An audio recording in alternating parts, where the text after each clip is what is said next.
Welcome back to the channel PHYSICSSIRJEE. Today we are going to look at an electric field calculation challenge of a question that has appeared in the past physics Olympiad. And the question goes as follows, right? So we have a hemispherical shell of uniform charge, right? So there is a hemispherical shell of uniform charge, sigma, and only surface charge exists, and we are supposed to calculate what is the field at a point here. So let me show you the formal diagram.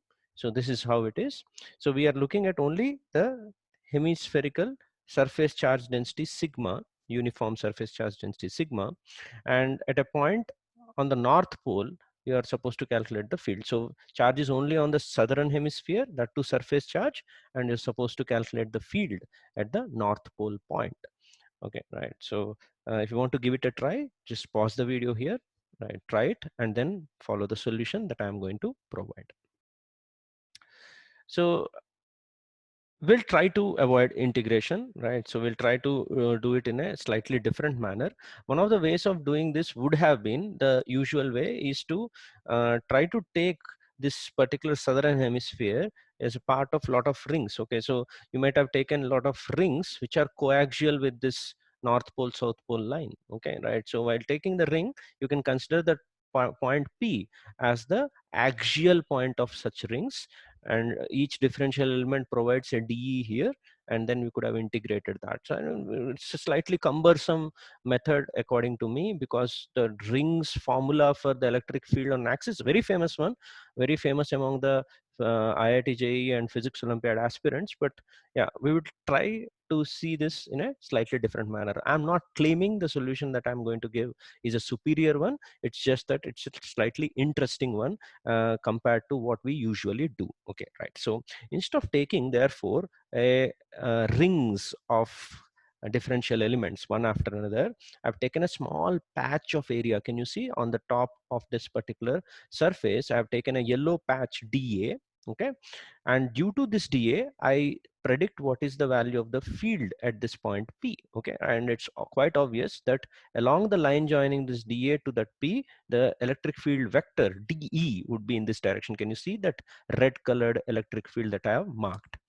So this dE would be simply, I have written here according to Coulomb's law, would be 1 by 4 pi epsilon naught dq of that particular dA element, whatever charge that is, divided by distance square, this distance, the distance between the point and this charge, which is considered to be almost a point charge when I take a small patch. So I've designated alpha as 1 by 4 pi epsilon naught to save time during my calculations. Now, the problem is I can't integrate all these just directly, because I go to different collect patches here, different patches that I try to collect.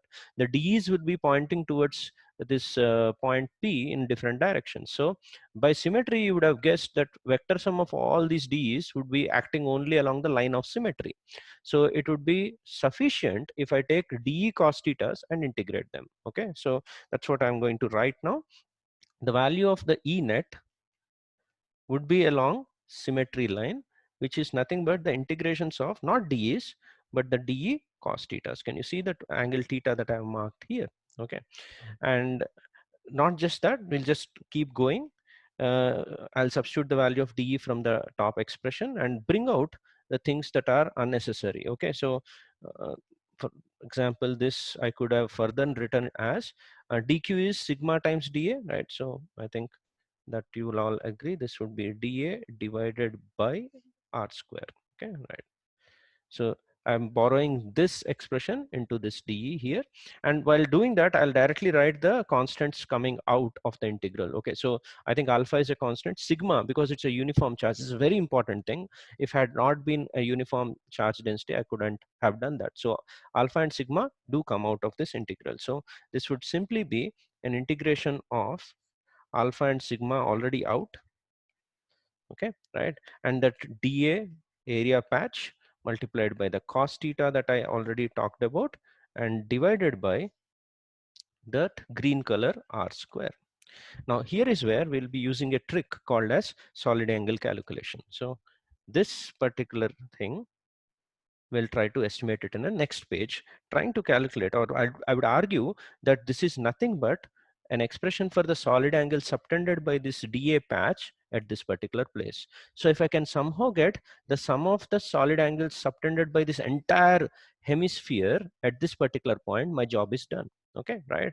So for that, we'll try to take a visual diagram like this. So this is just for the solid angle calculation. So the same green R, now I am trying to draw the boundaries of the dA element here.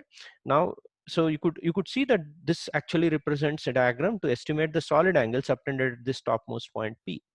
Now, how do you write this solid angle always? You do write it as the value of dA into cos of theta. So that yellow color dA, whatever you have, into cos of theta divided by that green color R square. This is your solid angle. Okay, right. Now, d omega of that particular thing should be this number.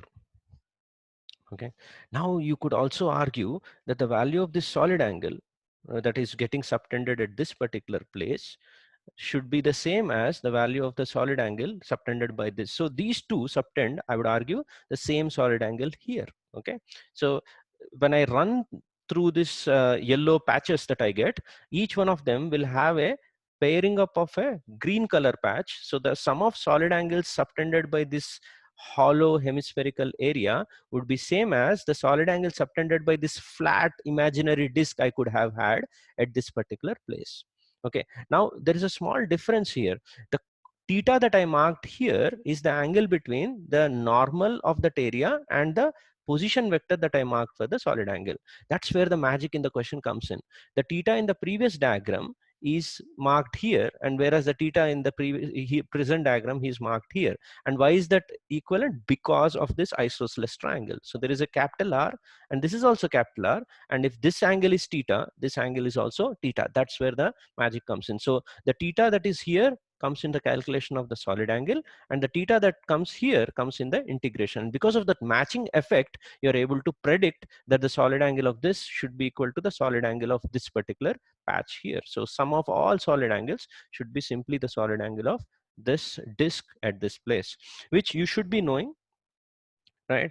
And solid angle due to a small disk at any point on its axis is decided by the semi-vertical angle of a cone found by that particular thing. So if this is your disk and that point is your point P, then the value of solid angle we should be knowing is 2 pi into 1 minus cos theta naught. You might be arguing that I said I'll avoid integration, but the derivation of this itself involves an integration. So as an aspirant of JEE and Olympiads, you should be expected to know this result, which will save a lot of time in some other problems also. So I urge, in case you have not solved or known this particular concept, you can take any standard textbook, right? You can pick up NCERT textbook or HC Verma textbook and go through the topic of solid angle. It's a pretty useful topic in both gravitation and in electrostatics. Okay, so what's that value? Therefore this would be simply equal to alpha sigma solid angle of